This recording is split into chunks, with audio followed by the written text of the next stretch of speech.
Hola, buenos días, queridas colegas de Córdoba. Bueno, primero agradezco la invitación a participar, a conversar, si se puede decir, a través de este medio, esperando, por supuesto, una futura instancia presencial para poder encontrarnos y seguir dialogando en términos de que, bueno, tal vez mis palabras puedan tener en ustedes resonancias, ideas, eh, sí, ¿por qué no? Diálogos a la distancia. En este armado de una trama que venimos haciendo las docentes en este tiempo de cuarentena y en un marco de pandemia, cuidándonos, intentando buscar por todos los medios la forma de hacer escuela hoy. Yo creo que esa es una pregunta interesante para sostener, ¿no? Si ya veníamos antes de esta situación histórica, disruptiva que nos toca vivir, ya veníamos preguntando qué quiere decir hacer escuela.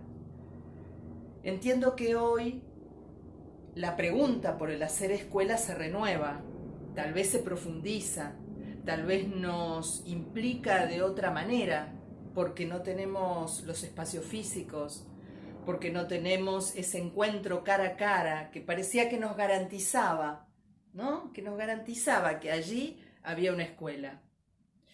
No obstante, desde hace tiempo venimos interrogándonos si justamente esa organización de espacios, de tiempos, de relaciones habituales entre quienes enseñamos y quienes aprenden o aprendemos, entre currículums, objetos que nos permiten, ¿no? Acceder al conocimiento. Nos preguntábamos si la organización de todos esos componentes por sí sola, en marcos normativos, en marcos institucionales, eh, generaba de por sí esta hechura de la escuela. Y lo que creo que nos veníamos diciendo justamente y acordando con colegas, con ustedes, con muchos de ustedes y muchas, es que ese hacer escuela demanda un cierto posicionamiento que no se acaba con la definición de un rol determinado, la sola legalización, ¿sí? Externa de un espacio a ocupar, es decir, bueno, yo soy la profesora, he aquí mi autoridad y esto supondría una definición terminada, ¿no? De ese lugar de autoridad, sino que justamente lo que veníamos diciendo era que esa construcción cotidiana, eh, a veces esforzada, ¿sí? Y plena de desencuentros, de encuentros y de desencuentros, de construcciones con otros y a veces de destrucción de aquello que intentábamos sostener, se nos planteaba como un proceso, un trabajo necesario en ese hacer escuela y que no bastaba solamente con una supuesta organización, ¿sí? Como si dijéramos con una mirada algo burocrática de esa convivencia en la escuela, convivencia que por supuesto incluye nuestra tarea de enseñar y aprender. Y me parece que esa es una primer cuestión que yo señalaría, que ya la venimos señalando desde antes de la pandemia, se refuerza tal vez ahora en otros términos, y me parece que nos da algunas ideas de cómo seguir pensando en la escuela que va a venir, la escuela por venir, que creo que para todos y todas nosotras es un interrogante.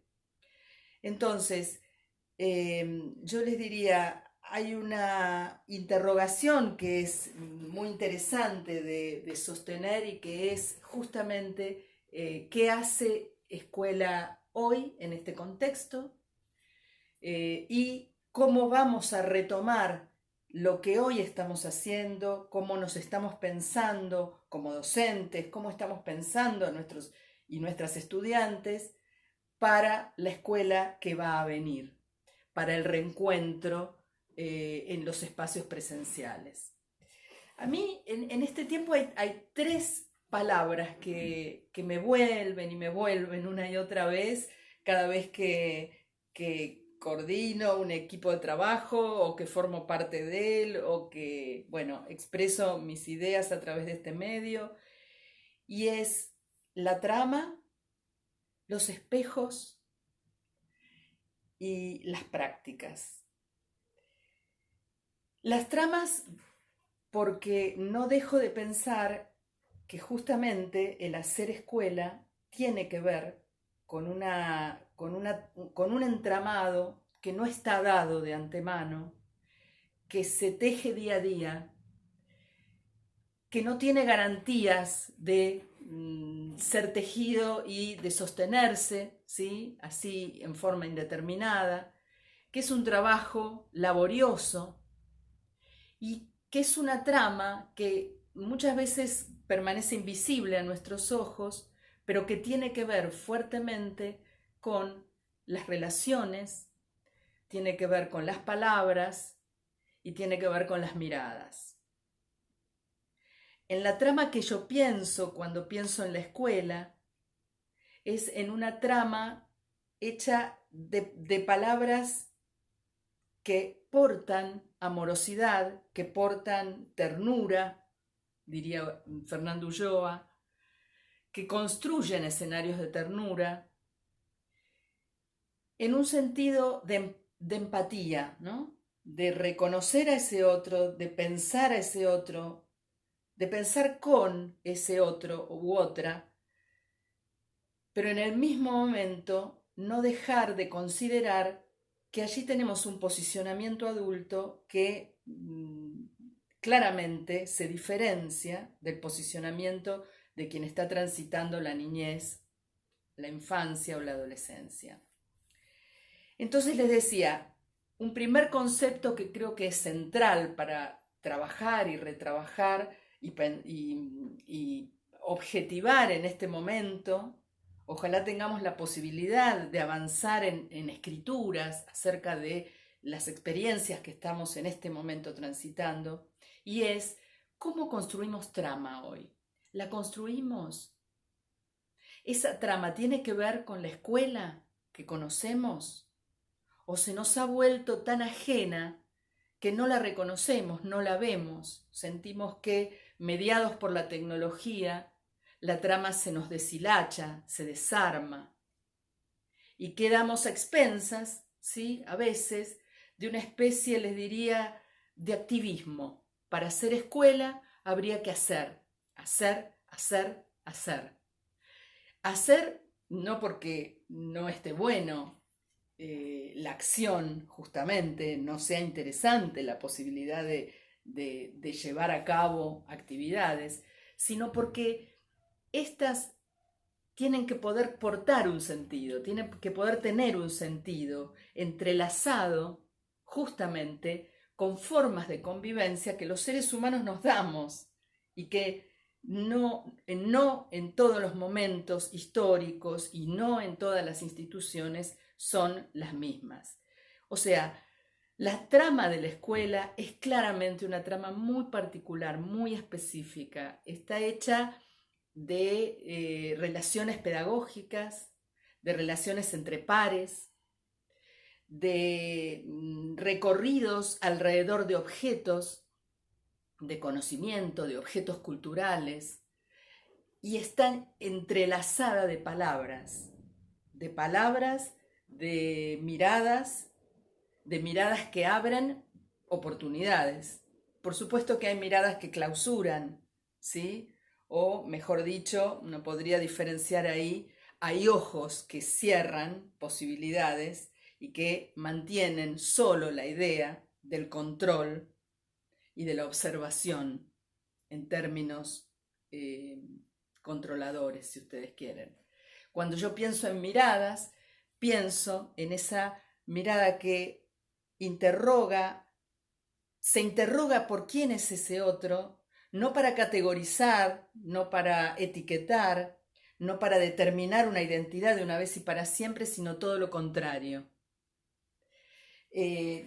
Algunos de ustedes han seguramente compartido conmigo en algún momento algún video o algún encuentro en el cual los cuales yo suelo utilizar, ¿no? Esta imagen de René Magritte, que es, se llama La clarividencia, es un cuadro de Magritte de 1936 aproximadamente, y es una imagen que a mí me gusta mucho por lo que provoca, porque nos provoca sorpresa, porque nos provoca una interrupción en nuestra manera habitual de pensar, porque problematiza justamente una mirada. Uno diría, bueno, acá hay un pintor pintando, ¿no? Sin embargo, cuando nos detenemos a ver qué pinta, qué mira y qué pinta, nos aparece una sorpresa. ¿Cómo puede ser que este pintor mire un huevo, pinte un pájaro? Algo que todavía no está, que tal vez sea fruto de su imaginación. Y me parece que esa interrupción que nos provoca Magritte en términos perceptivos y en términos estéticos, tiene que ver también con una interrupción que propongo realicemos en términos, si ustedes quieren, políticos, ¿sí? En términos político-pedagógicos, porque es en la problematización de el lugar de alguien que imagina un futuro para otro u otra, que entiendo se juega ese lugar político de la autoridad pedagógica de la que muchas veces hablamos. Entonces, el pintor de Magritte mira el huevo y pinta un pájaro. Probablemente esa mirada de la que hablábamos antes es una mirada que proyecta un ser de libertad, que abre las alas, que vuela, que tiene una promesa, ¿no? en su trayectoria. Pero también podríamos decir, esa mirada define quién va a ser ese otro y de alguna manera corre el riesgo de clausurar esa identidad. Solo serás ese pájaro, parece decir también la imagen. Bueno, esa mirada que arma tramas claramente porque nos vincula, porque define trayectorias para un otro, para una otra, y nos define también como docentes en términos de cómo nos posicionamos ante quien está en proceso formativo, ante quien su subjetividad está en plena construcción. Ese posicionamiento, creo, y ahí voy a la segunda palabra o al segundo concepto, no sé si claramente es un concepto, pero sí es la palabra que me viene, que es espejo. Un espejo, porque esta situación de pandemia y de cuarentena creo que nos puso por delante todo el tiempo en casa, cada uno en su contexto más familiar y más próximo, en sus vínculos también más cercanos, espejos que nos obligan a mirarnos a nosotros y a nosotras mismas. Y de alguna manera esos espejos también nos obligan a mirar una tercera palabra que mencioné hace un rato, que es nuestra práctica. En nuestro caso, como docentes, aquello que el espejo nos devuelve también todo el tiempo, además de nuestra propia imagen, ¿no? Es nuestra práctica. ¿Qué hacemos? ¿De qué trabajamos los docentes, las docentes? ¿En qué sentido nuestra enseñanza es también un modo de mostrar la posibilidad de convivir? Convivir, que significa estar con otros, ¿no? En relaciones que reconstruyen todo el tiempo, significados, maneras de entender, ¿no? Objetos culturales, por ejemplo, un cuadro, maneras de entender la escuela, ¿no? Formas también de concebir una convivencia que es enseñanza. Yo aquí quiero señalar con fuerza que una de las principales dificultades que tenemos a veces en la escuela es establecer una dicotomía, convivencia por un lado, enseñanza por otro. Como si la convivencia fuera o bien esa premisa que tiene que estar dada de antemano, una convivencia ordenada, para luego, ¿no?, enseñar para que otros aprendan, o bien una convivencia que se nos torna objeto de trabajo cuando alguna dificultad se plantea por delante. Creo que ahí tenemos un problema en la escuela, en las escuelas, que estaría muy interesante que nos detengamos a interrumpir esa dicotomía, esa polarización, y a repensar que nuestros modos de enseñar ya portan en sí mismos una forma de convivencia y de ofrecimiento de esa manera de vivir juntos que tenemos. Pensaba en estos días de qué modo, y sobre todo para comunicarlo, para comunicarme con ustedes, de qué modos la convivencia en la casa, en un hogar, con los vínculos primarios, en las familias, sean de la forma que fueran, ¿no?, estén conformadas de distintas maneras, con adultos, mamá, papá, tíos, abuelos, hermanos.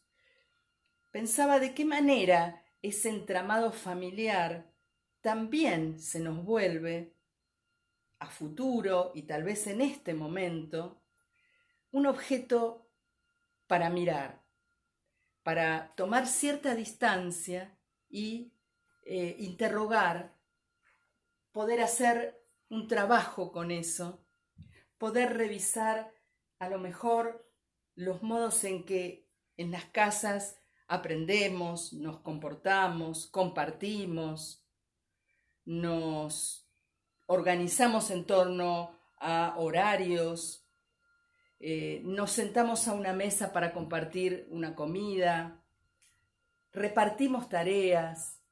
Hay algo de la convivencia en la familia, ¿no?, que podemos repensar como modos de pensar objetos de trabajo cuando volvamos a la escuela, cuando nos reencontremos en las aulas. Y también imaginaba, ¿no?, cómo los objetos más familiares que tenemos en casa y que a veces no miramos, ¿no?, como nuestros libros, nuestras fotos. Reencontraba por acá álbumes de fotos, ¿no?, en los que probablemente uno puede dedicarse a lo mejor a repensar una historia familiar, así sea dolorosa, así esté atravesada por pérdidas, por avatares, por distancias. Pero cuánto de esa historia familiar también puede ser motivo de trabajo, de revisión, de puesta en relación a lo mejor con una historia social, ¿sí?, una historia que nos atraviesa a todos y nos construye, nos constituye subjetivamente. ¿Cómo no saberlo? ¿Cómo no pensarlo en este momento en que una pandemia nos obliga de alguna manera a atravesar todos una sociedad mundial, nos obliga a atravesar una experiencia común? Hay algo de la construcción de lo común que es posible repensar a partir de este momento y que no necesariamente tiene que ser justamente, ¿no?, olvidada, dejada atrás, vuelta a un pasado indeseado, sino que ojalá que lo podamos capitalizar este momento como experiencia para repensarla, utilizarla, hacerla un objeto de trabajo también en la escuela. Entonces, tramas que armamos en las casas, tramas que seguimos construyendo los y las docentes con nuestros estudiantes, espejos, porque hay algo de esa mirada que me vuelve sobre mí misma, que me hace interrogar, que a veces puede resultar angustiante, y prácticas. En el mismo momento, recién decía experiencias que pueden resultar angustiantes, no quisiera dejar una reflexión de lado que tiene que ver con la situación de vulnerabilidad, ¿no? Creo que si algo nos pone por delante la situación de pandemia y de cuarentena, es la vulnerabilidad humana que nos atraviesa tanto a niños, niñas, adolescentes, adultos mayores, ¿no? Sabiendo que algunos de esos grupos son más vulnerables que otros. Ahora bien, en esa vulnerabilidad me parece que tenemos que diferenciar de qué modo nos afecta a los y las adultas y adultos y de qué modo afecta, toca como experiencia a los y las niños, niñas y adolescentes. Creo que esa diferenciación es bien importante para sostener un lugar de adulto y de adulta que no puede perderse en ninguna situación, pero tal vez menos aún en esta. Y creo que ahí reside otra de las claves, si ustedes quieren, para pensar la cuestión de la convivencia y pensar la cuestión de la autoridad que venimos trabajando desde hace tanto tiempo, ya que la vulnerabilidad adulta tiene que poder ser trabajada en todo caso entre adultos y entre adultas, algo que muchos de nosotros estamos intentando realizar en las escuelas, ¿no? Reuniones en donde los y las docentes podamos compartir, además de la tarea que venimos realizando, de la cantidad de actividades que enviamos, de las formas de evaluación y acreditación que nos damos hoy o que vamos a darnos mañana cuando nos encontremos cara a cara, además de todo eso, compartir justamente en qué lugar nos deja esta vulnerabilidad humana en la que un virus nos ha colocado y nos ha hecho participar de forma inesperada a toda la humanidad en una misma experiencia. Claro, yo pensaba de qué manera imaginar entonces esta fragilidad, esta vulnerabilidad en la escuela, cuando vuelva a la escuela en su presencialidad y en sus espacios tan específicos, tan encuadrados en maneras de hacer, en prácticas especializadas, ¿sí? Creo que cuando digo prácticas en este punteo que hice anteriormente, pienso con más razón la situación de tener que enseñar en cuarentena nos pone por delante también la necesidad de objetivar cuál es nuestra práctica, en qué consiste nuestra enseñanza, hasta dónde alcanza nuestra palabra o el ofrecimiento de un objeto de conocimiento, de una manera de mirarlo, de un procedimiento, ¿no?, que permite resolver un problema matemático o reconocer ciudades en un mapa o conocer una fórmula química. De qué manera todos esos objetos culturales y esos objetos de conocimiento no alcanzan por sí solos, sino están entrelazados en una relación, en un vínculo. Creo que mucho de esto lo estamos viendo y reviendo y revisando en este momento en que nuestra práctica docente, en que nuestras formas de enseñar se ponen en juego y muchas veces en riesgo por qué lo tenemos que hacer de una manera virtual. Yo pienso que la escuela es un lugar insustituible. Creo que mucho de lo que hacemos hoy en forma virtual es absolutamente necesario. Soy una defensora de todo aquello que los y las docentes estamos hoy, muchas veces con mucho esfuerzo, llevando adelante, entrando a las plataformas, a los campus, generando videos, realizando reuniones por diversos medios tecnológicos con nuestros estudiantes, nuestras estudiantes, a veces sin haber aprendido absolutamente nada de tecnología, pero haciéndolo hoy, de un día para otro. Valoro muchísimo todo lo que estamos haciendo para sostener este hacer escuela hoy. Pero en el mismo momento tengo que decir que esto que hacemos no reemplaza, no podría reemplazar el encuentro presencial, el cara a cara, aquello que ocurre y que acontece solo en la escuela.